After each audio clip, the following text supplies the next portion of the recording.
So welcome everyone back. Hopefully I had some fruitful conversations. Nobody left the rooms early, so it must have been. Those of us that are coming in new, the vision of CPC, we talked a lot about measurements, especially in our group number one. And so that is aligned with our vision of fostering industry-wide consensus on those performance benchmarks. Tell me how I measured and I'll tell you how I behave. How does it apply to all of us as different stakeholders in that construction delivery supply chain?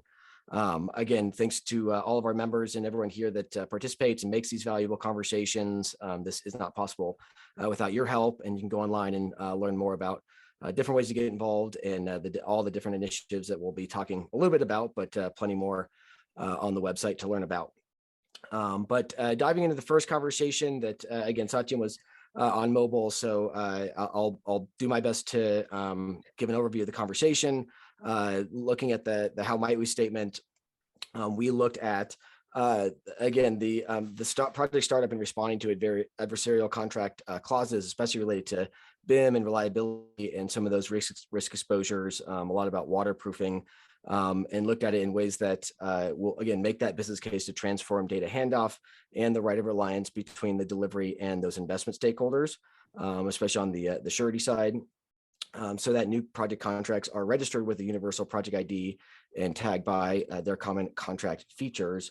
So we definitely didn't get too far into that conversation. I know that's going to be a lot more of the objective, and we were looking for sort of some of those opportunities for where we can drive that forward. And so because we had sort of that range of surety and design and contractor perspectives, and Rob Sawyer was in the group as well, had a really great conversation about this. And so the fact that BIM is not currently a contract requirement, I think, is still a big sticking point and a big kind of risk factor as we look at the riskiest parts of the building and how well coordinated they are.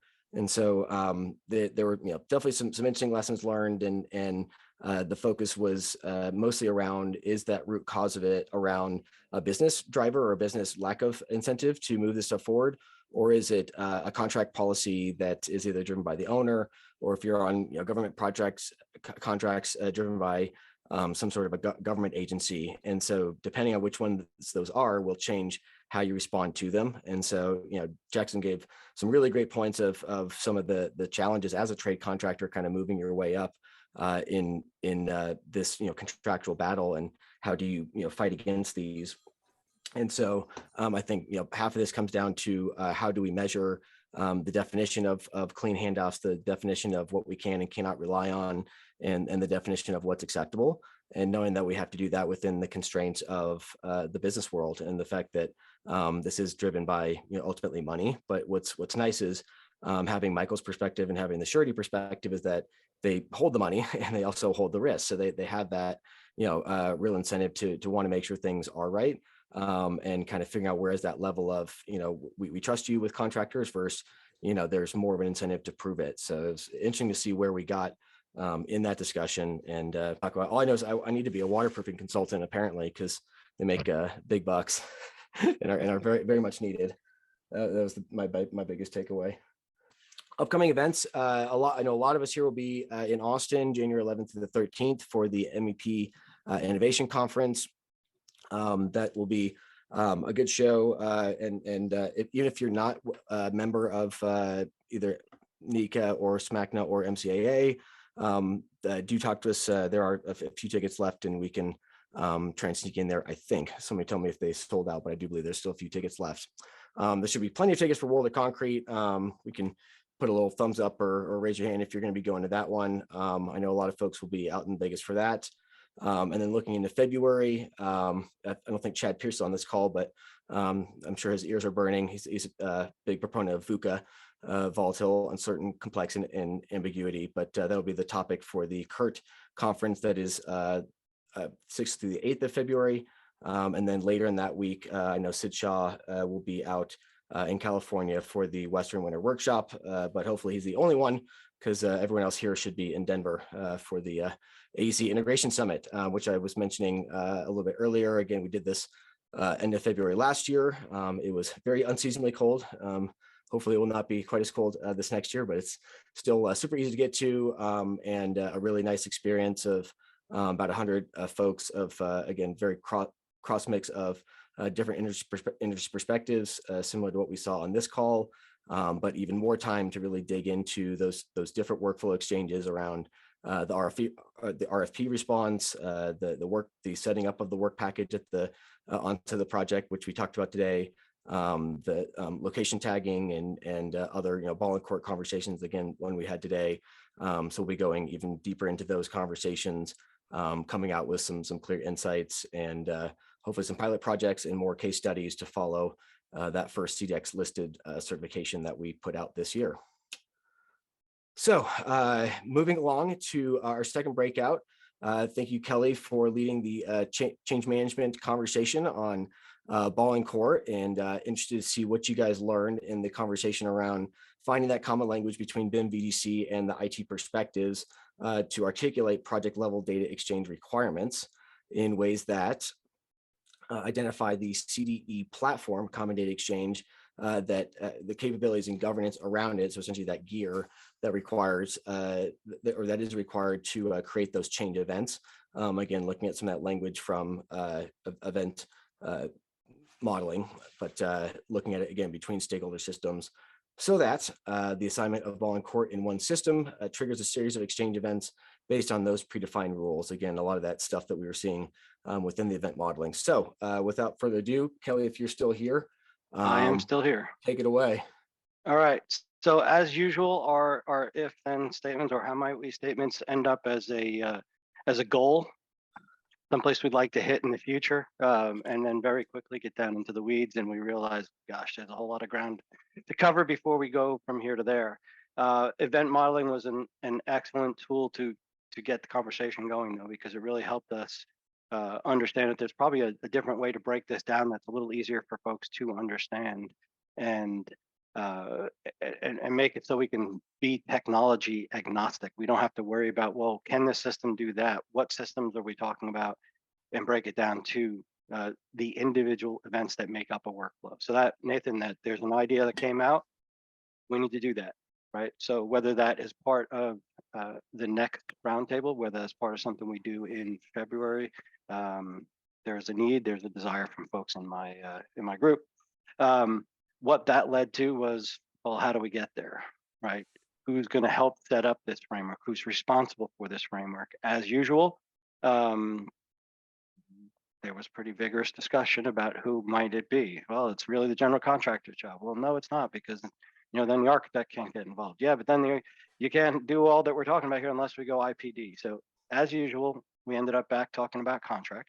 That always seems to be the center of any conversation we have here. But I think there was consensus within the group that setting up a framework that would allow all the parties within a project the ability to have a conversation around how they're going to share information is a worthy goal, and it's something we should do. So that's the byproduct of the conversation. Watch the video to learn more.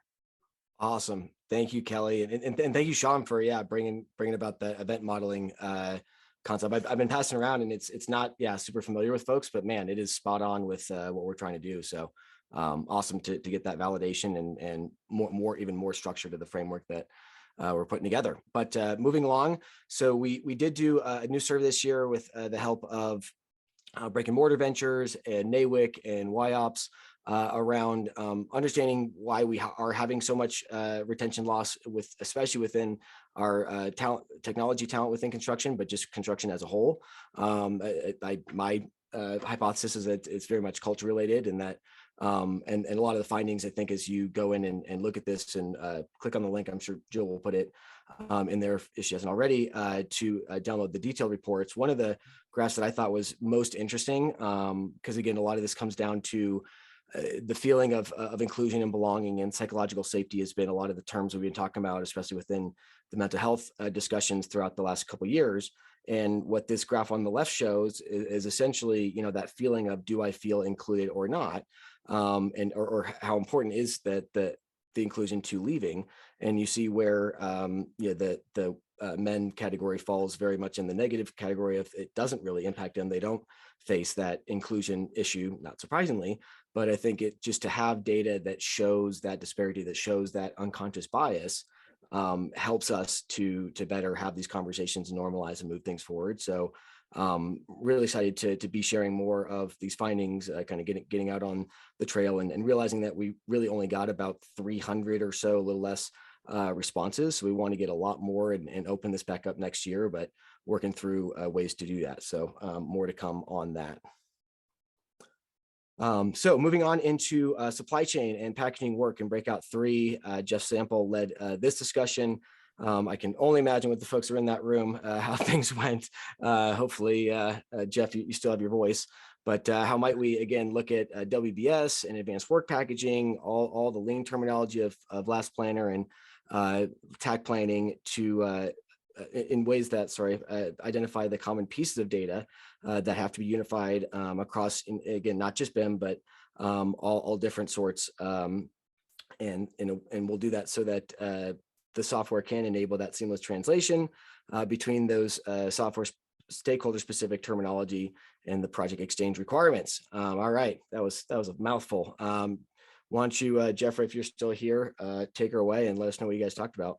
I am still here, and actually, believe it or not, I still have my voice, and it was a fantastic group of people. Actually, we had quite a few quiet moments, which is a rarity in rooms that I run these days. So that was it was very thoughtful. So we really did a lot around, and I hope people listen into this one, because for me, it was really around getting definitions behind WBS, behind AWP, and behind the lean and TAC world, and why there's a need for them to come together, what was some of the friction points originally, but how some of the things that we're dealing with supply chain and materials, et cetera, and new constructability and new methods are driving a change where the two are actually AWP and lean and TACT are coming through. I think there was less of an understanding necessarily on how something as basic as WBS really plays into this. I think we were just starting to flush that out at the end, which is, I think,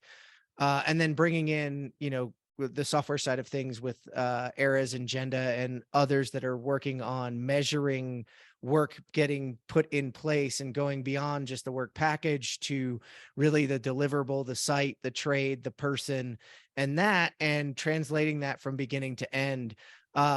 It really started to tease itself out. I am really looking forward to doing this in person and looking at the nitty gritty of what we have to connect together.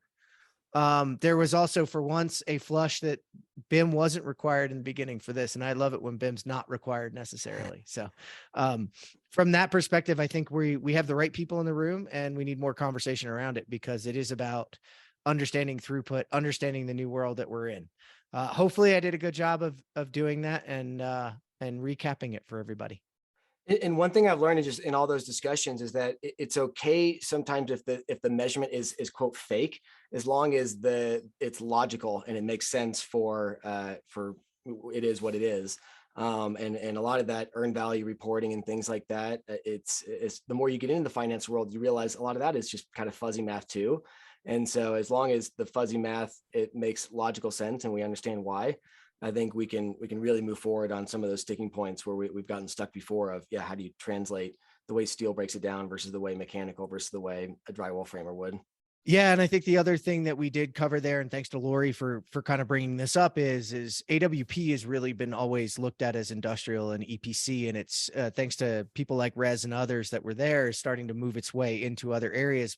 But if we can tackle the friction that exists currently, we can help that not experience it again. And who wouldn't love to not repeat the same problem in different verticals of our own industry? That would be kind of nice, wouldn't it? So there's that opportunity, as well as AWP, tech planning, and those things make it into other commercial types of construction, or, housing, multifamily, those other verticals where it can. Well said. I think everybody on this call already knows this, but Jeff Sample likes to podcast. and has a few of them. So if you like to listen to Jeff, you can check out quite a few of them. I'll go through just some of the more recent ones.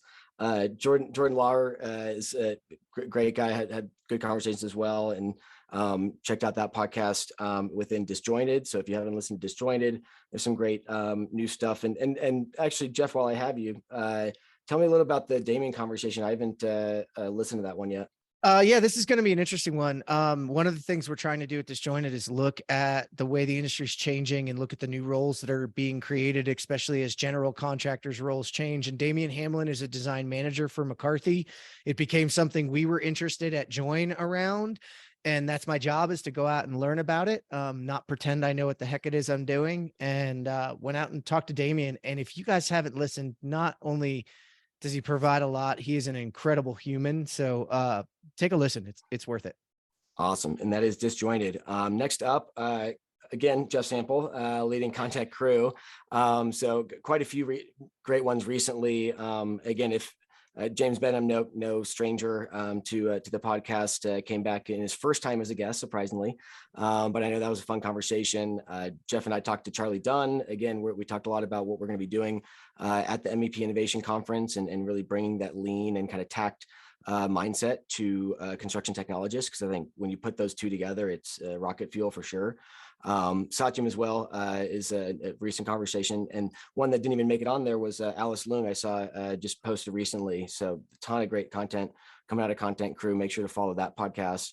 Also Bridging the Gap. Todd Wyant was recently on with Travis Voss last month at their live at the MEP Force. There's also been some great conversations recently with our friend Amy Marks, as well as Matt's conversation around combating quiet quitting, which again ties back to a lot of our retention survey and some of those challenges. So great insights in that conversation. Do check out Bridging the Gap. Hugh Seaton, as we know, is always rolling out great conversations. You may have met Rose Hall at a previous roundtable or other industry event. She's doing some really cool things with XL, so you can learn about those, and certainly kind of the business and entrepreneurship side of that, as Hugh always digs into, which is great. And then last up, a new episode out of Digital Builder. If you haven't listened to that podcast with Eric Thomas, our friend Kelly, who I think is still on, had a great conversation. I was getting comments from folks about how great her thoughts were, and apparently pretty well aligned with CPC's vision and mission. So definitely going to be checking that one out here soon, and you should check that out as well. And then again, if there were conversations in the breakouts that you missed that you want to go back and check out, head to the YouTube channel for CPC and subscribe so you get notifications as those do come out. We are getting back going on the Slack channel. Last time we announced that we merged together the BIM and Beers Slack group with our CPC to create the Contact Forum. So we do want to encourage more folks, especially on the AEC side, to come in and bring your perspective, ask questions, create that network, and try and create that online, but more of the not in the room together conversations, ad hoc. I think that's what I'm looking for. So yeah, check out that link to if you are not already part of the Slack group, and upcoming, I believe, I'm sorry, the date is actually going to be January 18th will be our next roundtable. We're going to do as a webinar style and dig deeper into that retention survey and the findings from that. So stay tuned for that hold invite. Otherwise, we will see everyone here hopefully in Denver in February as we continue to build out more of those teams and continue to dive deeper in these discussions. So thank you everyone who was able to make it today, and have a happy and safe holiday break, and we will all reconvene in 2023. Hard to believe. Damon, thank you for the festive hat. Looking great. All right. Thanks, everyone. Thanks, Nathan. Have a good one.